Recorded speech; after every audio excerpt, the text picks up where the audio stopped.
Taigun is giving you sort of a dark edition or a night edition or a black edition with the vehicle. So overall, the design of the N-line makes it different from the regular Creta. Now this is where the Seltos gets some amount of chrome, unlike the other two cars over here. Not bad, but not as sharp or as agile as I wanted.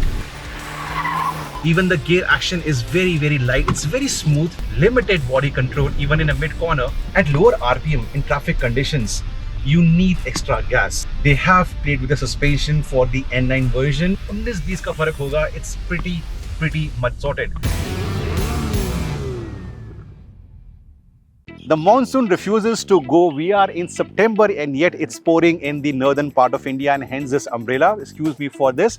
Now, this video is very important for a set of buyers. Buyers like you who don't want to compromise any more in terms of your new car purchase. Often as the man of the house, you have to listen to a lot of requirements, from a huge sunroof to the comfort factor, to the mileage factor, to the peace of mind factor, to the network of the brand in terms of showrooms. But in this particular video, we're going to talk about you, a person who wants a mid-size SUV that has no compromise in terms of the driving pleasure. A person who wants a mid-size SUV that can give you genuine smiles and genuine grins. And in this segment, you have a dozen odd options, from the Citroen Basalt to the Tata Curve to the Citroen C3 Aircross. You also have the MG Astor, Maruti Grand Vitara, Toyota Hyryder, Skoda Kushaq, Volkswagen Taigun, the Hyundai Creta and the Kia Seltos. So a lot of options, but only 3 actually have the sportier iterations of the models. Now these are pseudo sportier iterations because the performance, the power, the punch, the torque remains unchanged, but there are sportier elements to the cars, and hence these 3 options in this exclusive video. Again, it's not a practical video where we give equal weightage to comfort, space, features, mileage, etc. We focus on you. For you, if your next vehicle has to be something that can give you the genuine fun of driving, which one is the option? Well, to find out just that, I'll take the help of my team members, Shipranshu as well as Aradhya. So 3 of us will talk about these cars across various parameters, including the fun of driving, the pleasure of driving a car that can give you pure grins and smiles, unadulterated fun. Which is the final option? Well, stick with us for the rest of the video.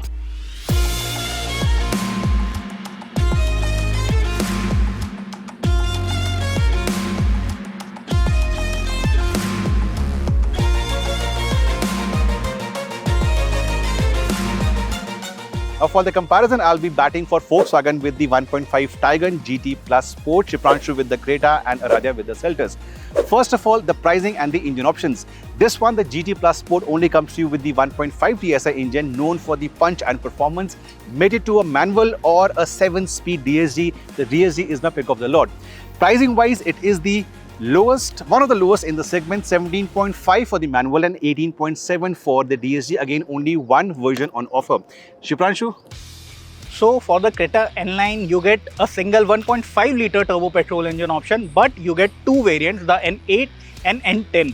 N8 variants get some less features as compared to the N10, but it gives you a lower starting price of 16.8 lakh rupees, whereas the top spec N10 variant goes up to rupees 20.3 lakh.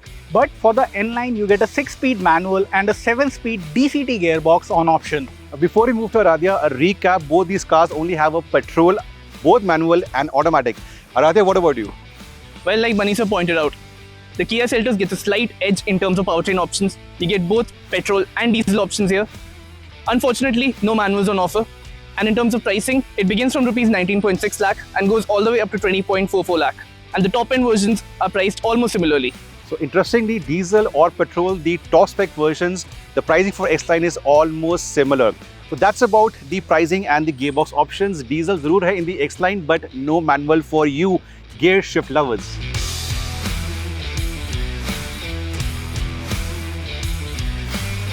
Moving on to the exteriors. India mein jo dikhta hai wo bikta hai, and size also matters. So this is an important section for you. These are sportier iterations, and what all has changed? Well, this is a very slightly old car in the segment and no major facelift over the years, but with the GT Plus Sport, Taigun is giving you sort of a dark edition or a night edition or a black edition with the vehicle. No chrome elements really apart from around the logos over here. Smoked headlamps, red GT logo over here on the side at the back, and red color for the side calipers. My alloys are the smallest in the segment, 17 versus 18, and also the width is the narrowest, 205 versus 215. Shipranshu, your Creta is longer, right? Yes. It's wider? Yes. It's higher? Yes. Same for you? Yes. So basically in dimensions, it is slightly lower, narrower and not too long as the other two options. Moving over here, again GT badging is red. This is black treatment for the outside mirrors. All the pillars are black, the roof is black, but I have a smaller sunroof, normal sunroof versus the bigger ones for these guys. Over here, the rear is the highlight. I like the way the tail lamps are placed and the GT badging. So it's more of a dark edition, a night edition. Again, a slightly shortcoming for the Taigun is that the ground clearance is 2 millimeters less than that of the Creta and the Seltos. So yeah, a dark edition of the Taigun is what the GT Plus Sport gives you. Segment bestseller, well, Shipranshu's Creta. So in the Creta N line, you get a lot of cosmetic changes. Up front, you get a new grille, new bumper, you get red skirting around the car to make it more sportier, and also the Hyundai logo is placed on the grille instead of the bonnet in the normal Creta. When you move to the side, you get larger 18-wheel alloy wheels specific to the N-line version, red brake caliper, N-line badging on the fender, blacked out ORVM, blacked out pillar, roof rails, and if you are getting the dual tone color option, you will get blacked out roof. And when you move back, you get a new roof spoiler which gives it more substantial look from the rear. Red skirting continues to the rear as well. You get dual tip exhaust at the back. So overall, the design of the N-line makes it different from the regular Creta, and also you get rear disc brakes with red caliper. So the design looks more appealing, more sportier than the regular Creta. That is a bold statement. A lot of changes done for the N-line. Sadly, like the Venue N-line, the exhaust of the Creta N-line is not more raspier or better than the regular Creta. That is something that Hyundai could have worked on. Anyways, Seltos X-Line has its own plus points, which Aradhya will tell us. Now the Seltos X-Line, well, first of all, you get slightly different treatment for the DRLs. Then there is no chrome treatment at the front. You get the slightly darker element over here. Moving on to the side, well, these are slightly different 18-inch diamond cut alloy rims. And over here, the window line. Now this is where the Seltos gets some amount of chrome, unlike the other two cars over here. And we have gloss black finishing for the mirror. And lastly, moving on to the rear, we get a gloss black roof spoiler and a slightly different diffuser along with twin tip exhausts. Now that is something that the Creta and the Seltos have. They have the twin tip exhaust just to tell others what the cars are meant for, being on the sportier side. And all the three cars also have a shark fin antenna and the roof rails. So I think in terms of design, I am maybe losing out on the Creta and Seltos because of the dimensions, the smaller sunroof, the smaller wheels, the narrower wheels, and no rear disc brake. But will that matter in the final analysis? Well, before we get to the driving part, your second space, the interiors of the three cars.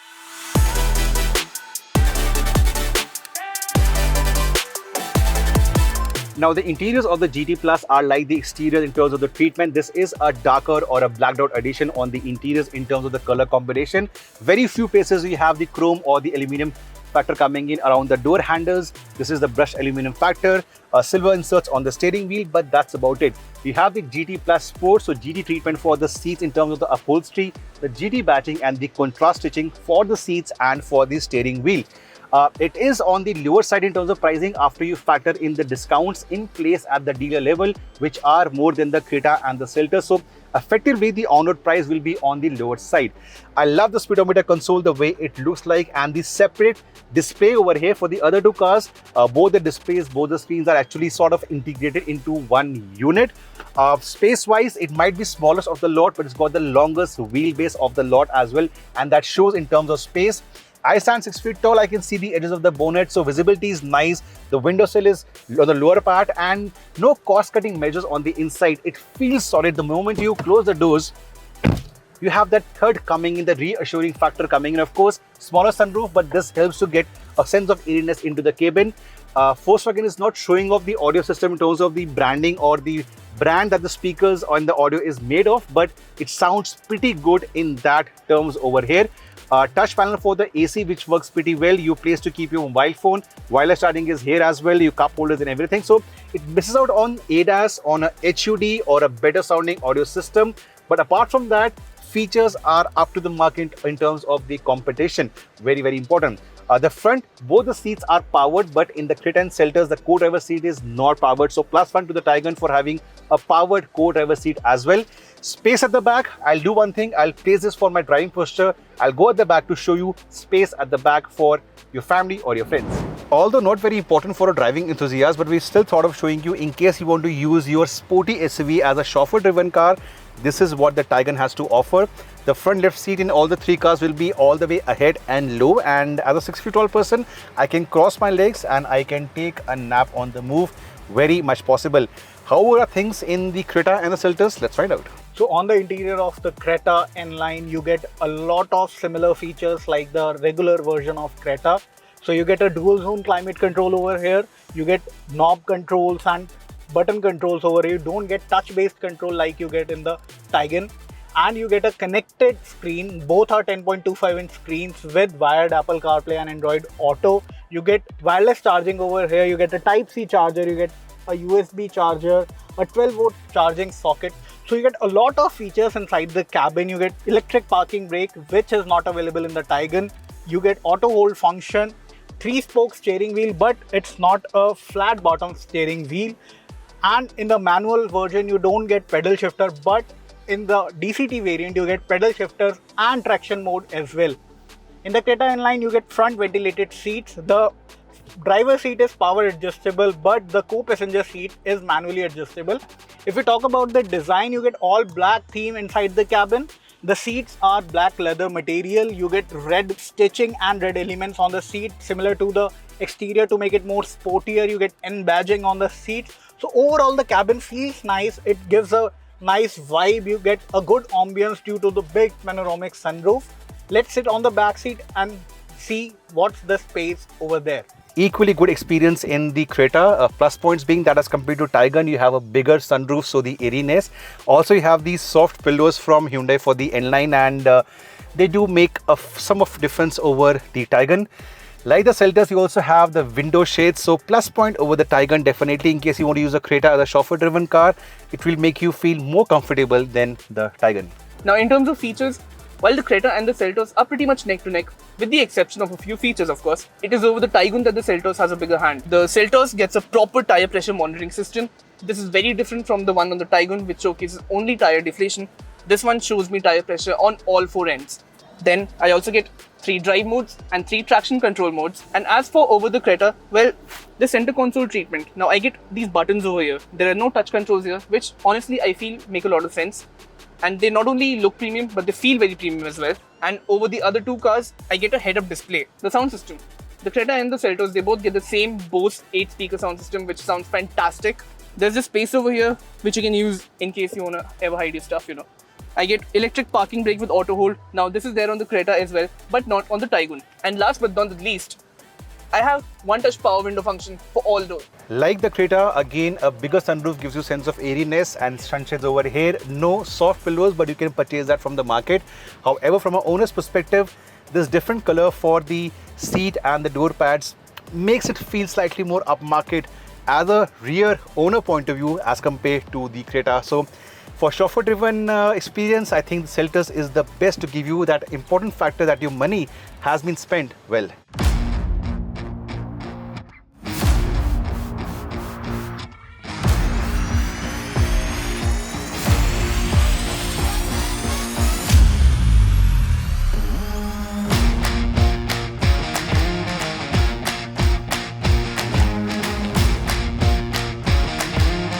Right then, driving the Seltos X-Line. Unfortunately, we don't have the diesel with us, and I have a soft corner for diesels, the torque, the fuel economy. But yeah, all 3 cars are petrols, and we have that with us right now. Now, immediately I think the steering could be on the heavier side as compared to the Taigun, but we are here to understand the dynamics.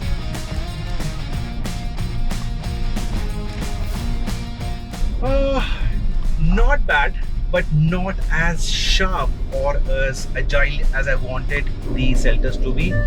Over the years, Koreans are trying to get that edge in terms of handling, and I think for the X-Line, Kia could have firmed up the suspension or get the steering to have some amount of more weight coming in. Sorry, there's a dog. More weight coming in, but It's quick, no doubt, it's quick. You got the paddle shifters, but handling is where they haven't been able to master what the Germans can do. There is some weakness attached. It doesn't feel direct. I think more body roll as well. I'll drive the Taigun after this to understand again. So yeah, something is missing. It's good, but not something that will quench your long-standing thirst for a car that can give you genuine grinning moments. I think you need to drive these cars back to back to understand what I'm trying to say. You saw that? I didn't have the confidence. And this video is all about finding that one partner, one exciting adventure vacation that never ends for you. Unfortunately, Seltos does not deliver to this audience, this 5%, 10% of the audience that wants something exciting. Let's see the Creta.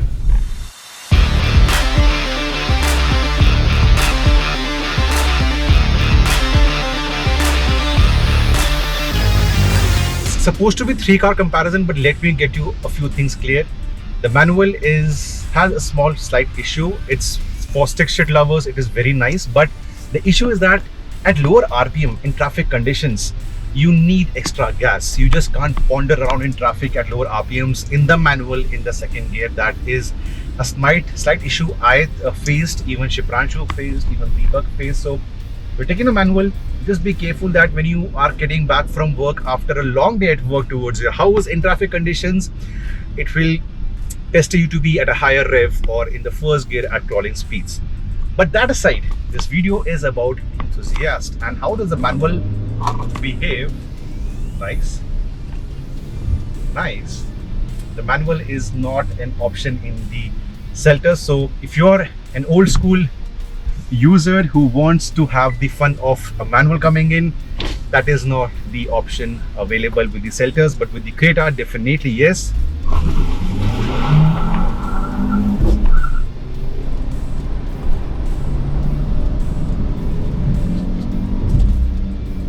There is something about stick shifts.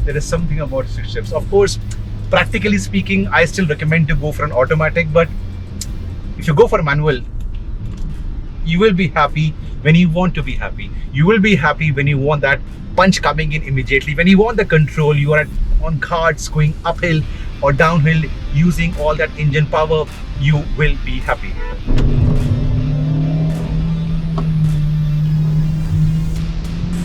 This seems to be slightly better than the Seltos. Hyundai says they have worked on the suspension. I think so. I took the same curve in the Seltos at same or possibly lower speeds, but this I think felt better. So they have played with the suspension for the N9 version. I have undulations coming in, broken tarmac completely. 18 inches, you do get thrown around a bit, but not as bad as what 18 inches might feel like, sound like. So yes, better handling slightly. The joy of a manual, that is where the Creta shines over the Seltos, but we still have the Taigun to be driven. We still need to see how good the Taigun fares. Visibility in this car is nice, the AC is nice, NVH levels are nice, nothing wrong with the car. The L9 bits, they look nice on the steering wheel, the L9 steering, on the gear lever, also the N9 gear lever. All this is missing in the Seltos. That gives you sort of a package overall, but if you're investing into the N9 badge, Hyundai says, here you go, the color combination on the outside, the red color for the calipers, for the skirting, for the alloy wheels, the cap over there, the end cap, the steering wheel, the gear lever. So all that Hyundai says, enjoy. You wanted an N9, this is the N9 for you. I'll still go for a quick one more round to understand this car better over the same curve that I took in the Seltos, and then over to the Taigun, something that I'm very sure you are waiting for. I also feel the steering effort of the Creta is less than the Seltos. Seltos definitely felt heavier. So this could be as light as the Taigun in terms of the steering effort. So I have to go in the first gear. I couldn't make it up properly in the second. I was speaking to you about this. Anyways, definitely it feels more agile than the Seltos. Definitely the steering is slightly on the lighter side. Definitely it gives you more confidence as compared to the Seltos. One more curve coming in.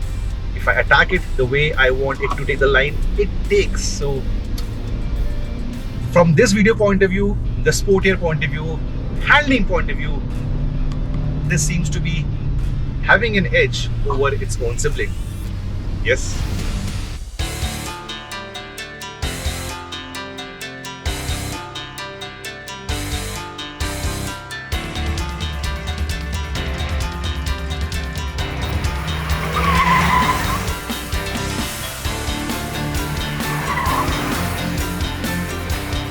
And finally driving the Taigun after the Creta and the Seltos. Now, on paper, the Korean brothers, they have more power, no doubt.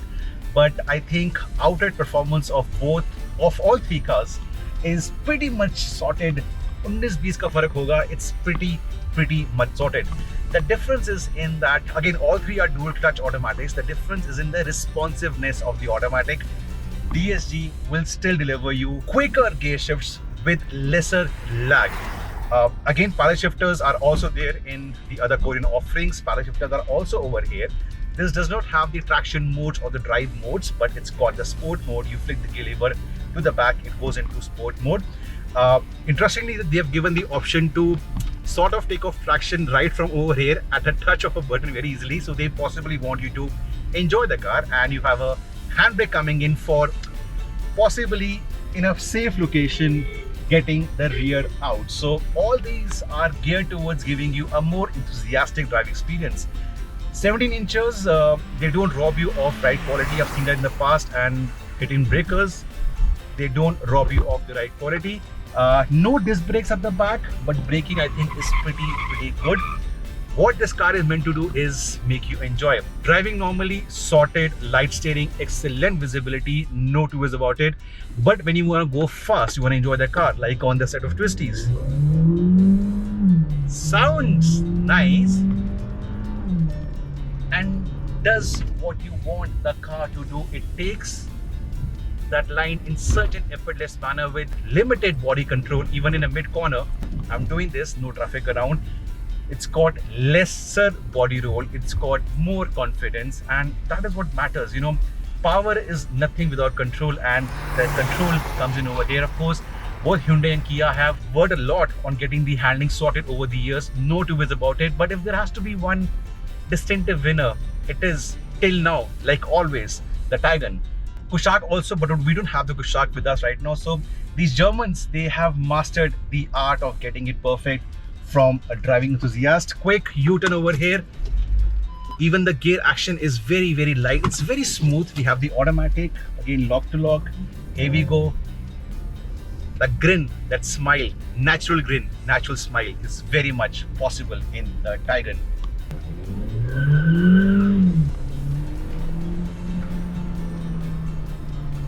Last but not the least is the fuel economy parameter. I think all three cars, they're turbos, and in start-stop traffic, they do suffer from the fuel economy parameter. But going by the experience, having the Taigun for a week now with me, the DSG, I have not seen single-digit economy figures coming in. They have always been double.